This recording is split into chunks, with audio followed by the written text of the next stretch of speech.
1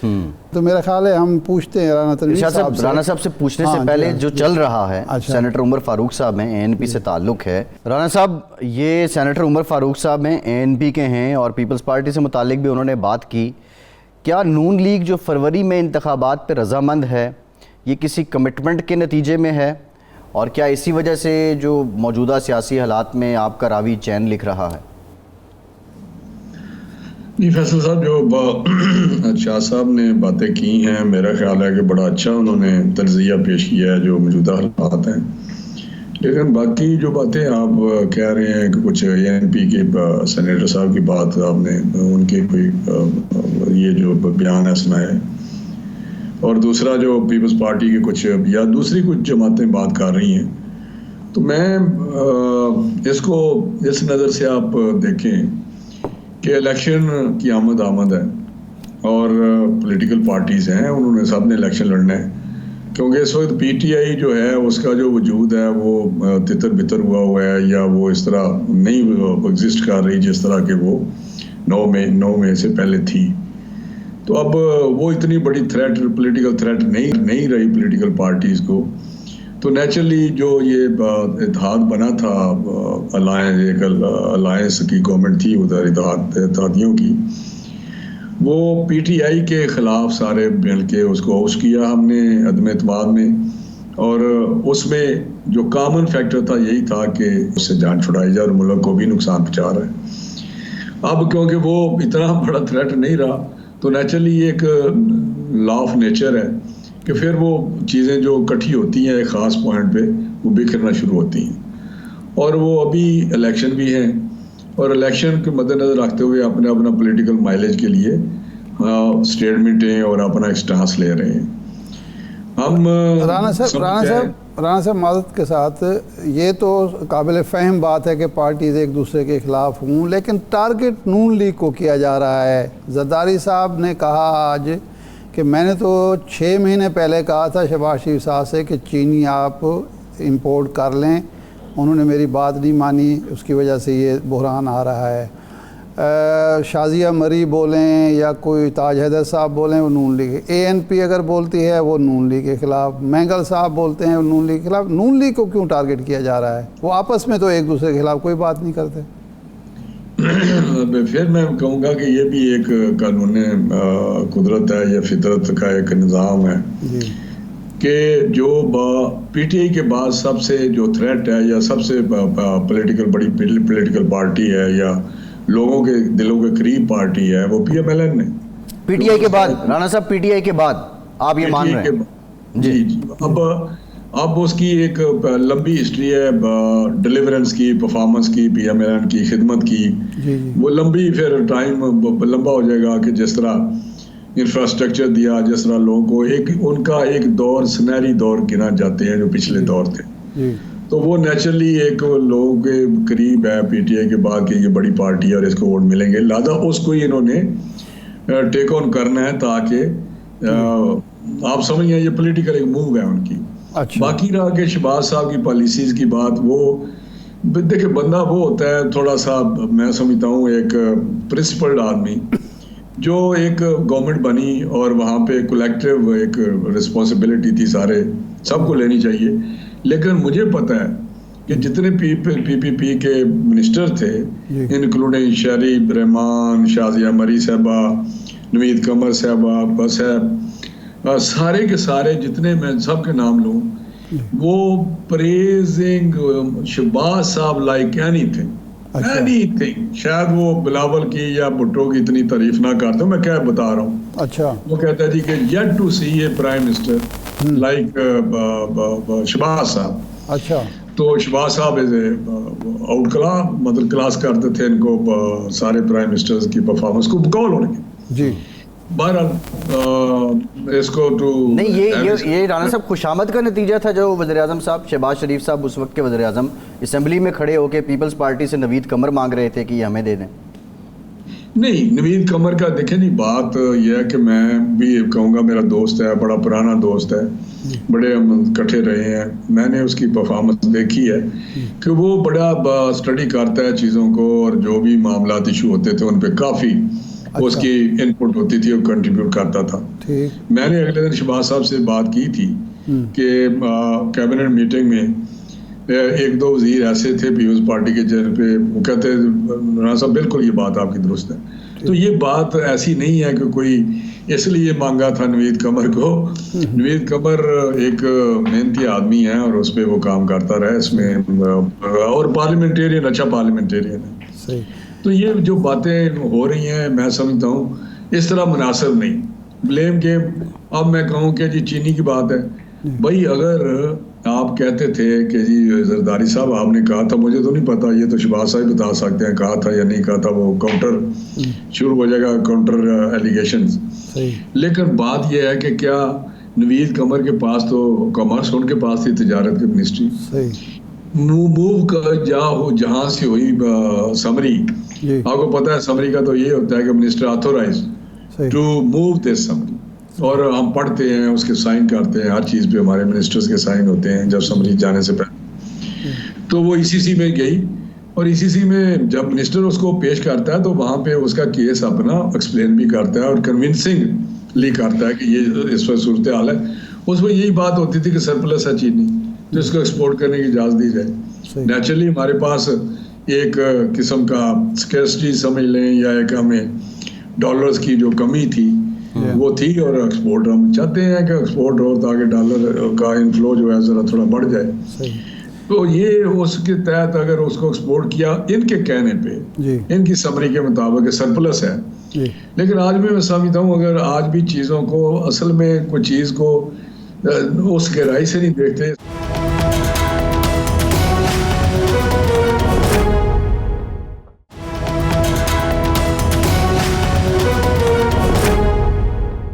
کیا وجہ ہوئی جب ڈار صاحب نے کہا کہ جی ہم نے پٹلی پر ملک کو چڑھا دیا ہے, IMF کا سٹینڈ بائی پروگرام لے لیا ہے, ڈالر کو مستحکم کر دیا ہے, 14 ارب ڈالر کے ہمارے ریزرو ہو گئے ہیں. جو ہی حکومت آپ کی ختم ہوتی ہے ڈالر بے قابو ہو جاتا ہے, چینی بے قابو ہو جاتی ہے, بجلی بے قابو ہو جاتی ہے, ایک شور مچتا ہے, پوری قوم آپ خود سمجھتے ہیں ہلکے کے آدمی ہیں کہ وہاں کیا صورتحال ہے, کس طرح کے بل آ رہے ہیں.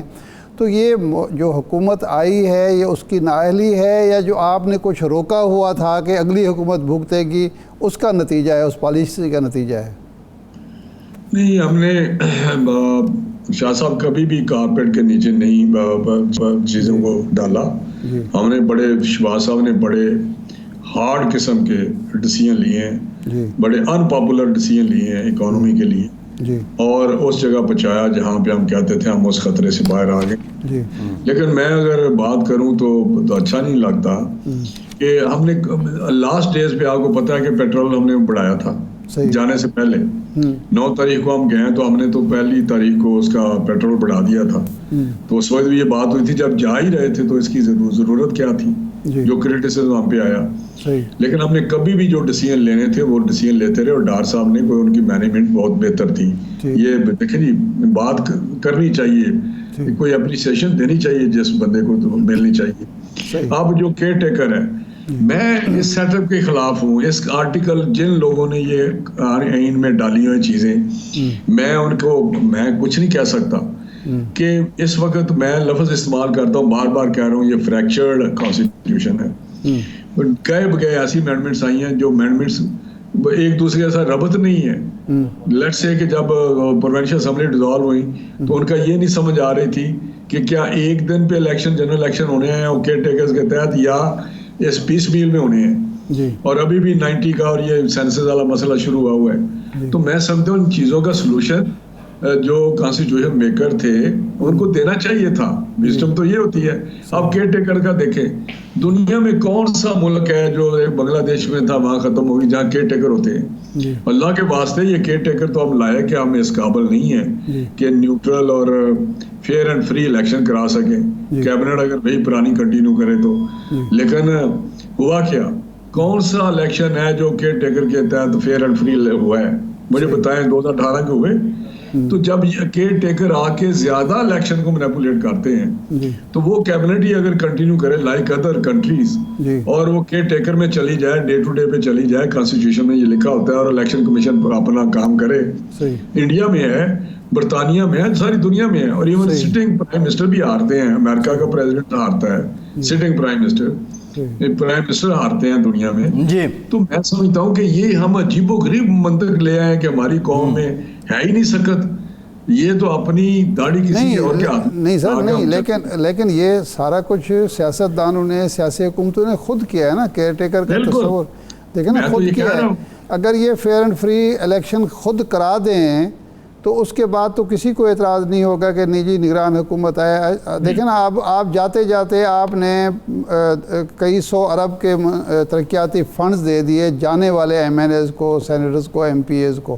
تو وہ تو ظاہر بات ہے اس کی وجہ سے لوگوں کو شور مچانے کے یہ جا رہے ہیں, اور یہ فنڈز اس لیے دے رہے ہیں کہ وہ الیکشن لڑ سکیں, الیکشن کو مینوپولیٹ کر سکیں. نہیں اچھا سب چیزوں کو کسی اینگل سے دیکھا جاتا ہے. یہاں ہماری قوم میں بہت ذرا کرٹک, ایک بائی نیچر ہم کرٹک ہیں, لیکن میں بتاؤں جب یہ گورنمنٹ آئی ہے, پہلے تو میں اس کا جواب دے دوں کہ فیئر اینڈ فری الیکشن آپ مجھے بتائیں جب پی ٹی اے کی گورنمنٹ فیڈرل لیول پہ تھی اور پروونشل لیول پہ بھی تھی, جب 2018 کے بعد کے پی کے میں الیکشن ہوئے وہ ہارے, دونوں اوپر نیچے ان کی حکومتیں تھیں. یہاں حمزہ صاحب کے ٹائم پہ اوپر بھی ہماری گورنمنٹ تھی, نیچے بھی تھی, ہم سارے ایم پی اے کی سیٹیں ہار گئے. یہ خدا کے لیے اس کنسیپٹ کو کلیئر کریں کہ کوئی مینیپولیٹ کرتا ہے. رہا فنڈ والا مسئلہ, جب ہماری گورنمنٹ آئی ہے 16 مہینے کی, تو اس وقت سارے ایم این ایز کہہ رہے تھے کہ جی ہم تباہ ہو گئے ہیں 4 سال, کیونکہ لوکل گورنمنٹ سسٹم ادھر ہے نہیں ہے, کوئی اسٹرانگ وہاں گلیاں نالیاں وہ بنائیں.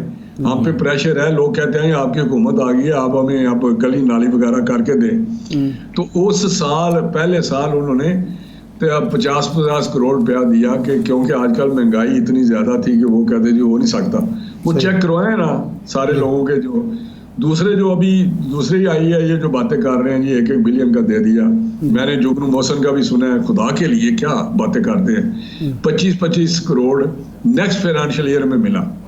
ابھی وہ 75 کی بات ہے, لیکن یہ ملا ہے 2 سالوں کے درمیان. تو یہ میں سمجھتا ہوں کہ لوگوں کو جہاں دوسری ضروریات ہیں یہ بھی ضروری ہے. کسی کے گلی کے آگے 1-1 فٹ پانی کھڑا ہوا ہے اور وہاں کچھ ہو ہی نہیں رہا, اور M N A M P A جو ہیں وہ بے بسی کا عالم ہے اور گالیاں کھا رہے ہیں. تو میں سمجھتا ہوں یہ ماہرین معیشت کہتے ہیں کہ یہی پیسے اگر آپ بجلی کے پیداوار پہ لگا دیتے, ڈیم فنڈز میں دے دیتے, تو شاید عوام اس طرح چیخ پکار نہ کر رہے ہوتے.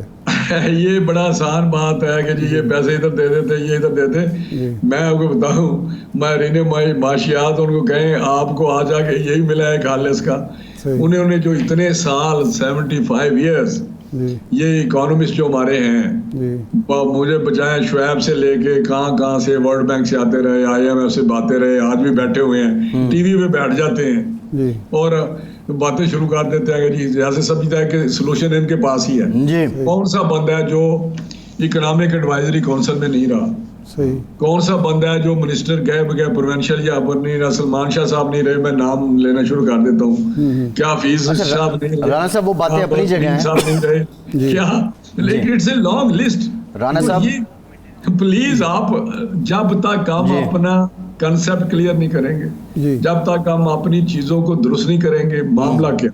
اچھا رانا صاحب معاملہ یہ ہے, ریفارمز آنی چاہیے. معاملہ یہ ہے گورننس بہتر کرنی چاہیے, بیوروکریٹک معاملات کو درست میں کرنا چاہیے, ایک انویسٹمنٹ اور فرینڈلی ماحول بنانا چاہیے.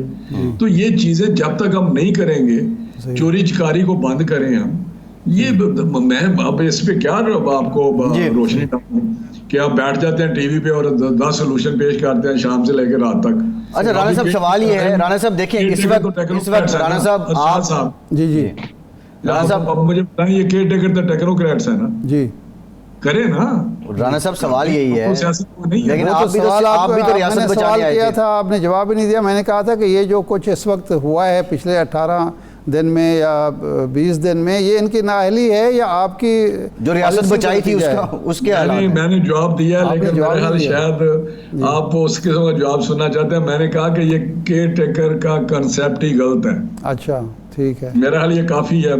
لیکن رانا صاحب عمر فاروق صاحب نے یہ کہا ہے کہ شہباز شریف صاحب نے انوار الحق کاکڑ صاحب کو فائنلائز تب کیا ان کے نام پہ دستخط تب کیے جب انہوں نے یہ کمٹمنٹ لے لی شہباز شریف صاحب نے کہ اگلی حکومت نون لیگ کی ہوگی، اور اسی سلسلے میں اب آپ سکھ چین سے بیٹھے ہوئے ہیں. کیا کمٹمنٹ ہے جو شروع میں ہم بات کرنا چاہ رہے تھے؟ فیصل صاحب جتنی منہ اتنی باتیں.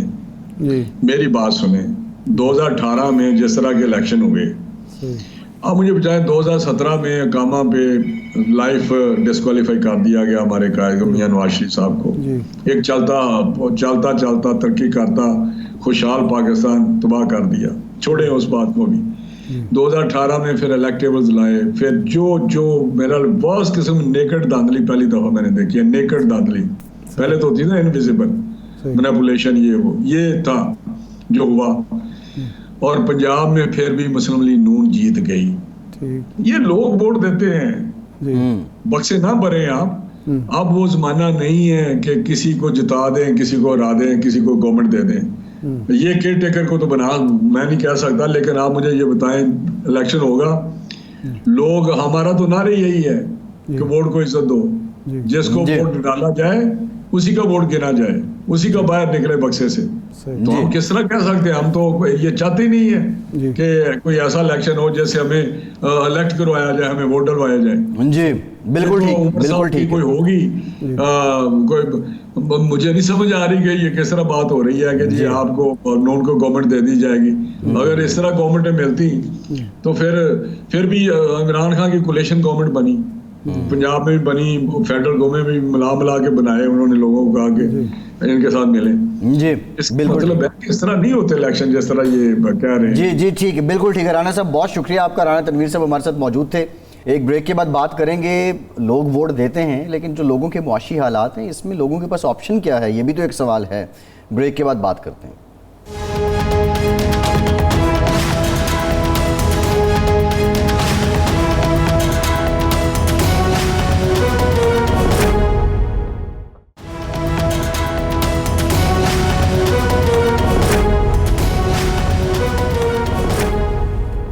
بریک کے بعد ایک بار پھر سے آپ کو خوش آمدید کہیں گے. بریک سے پہلے بھی ہم پاکستان کے عوام کے معاشی حالات کا ذکر کر رہے تھے. ارشاد صاحب، ایسے میں انتہائی امپورٹنٹ سٹیٹمنٹ سامنے آئی ہے پاکستان کے army chief general Syed Asim Munir صاحب کی طرف سے. انہوں نے تاجروں کو یہ یقین دہانی کروائی ہے کہ انٹر بینک ریٹ میں شفافیت کو فروغ دیا جائے گا، اور ساتھ ہی ساتھ انہوں نے یہ بھی کہا کہ جو پاکستان میں تقریباً 100 ارب ڈالر کی سرمایہ کاری ہے جس کی امید ہے، توقع ہے سعودی عرب سے، UAE سے، کویت سے، اس کو راغب کرنے کی جو صلاحیت ہے اس کو مزید اس پہ کام کیا جائے.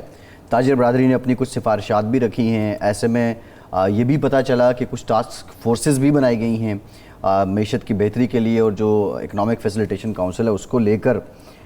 ارشاد صاحب، آج ایک اثر آیا کہ اس سٹیٹمنٹ کے بعد ہم نے دیکھا کہ اسٹاک مارکیٹ میں کسی حد تک ہمیں ٹھہراؤ دیکھنے کو ملا، بہتری دیکھنے کو ملی.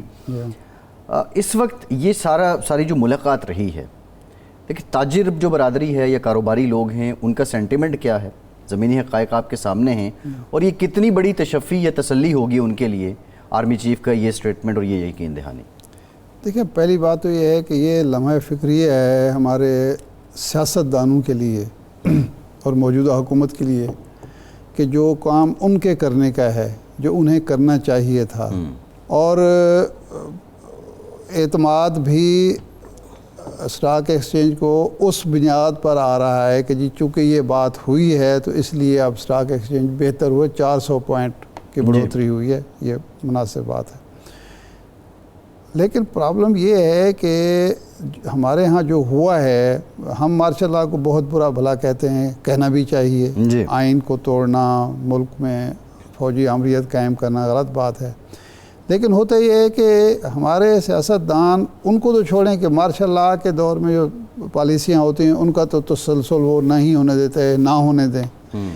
آپس میں تو کم از کم یہ طے کر لیں کہ ایک حکومت جو ایک قومی بہتری کی پالیسی بنائے گی، اگلی حکومت اس کو تو جاری رکھے. صرف اس لیے صحت کارڈ کو ختم کر دینا کہ یہ پچھلی حکومت کا بنایا ہوا تھا تو ظلم ہے نا، عوام کے ساتھ زیادتی ہے. اسی طرح کوئی بھی اور ایک سکیم ہے بے نظیر انکم سپورٹ سکیم، وہ پیپلز پارٹی نے شروع کی، مسلم لیگ نون نے جاری رکھی،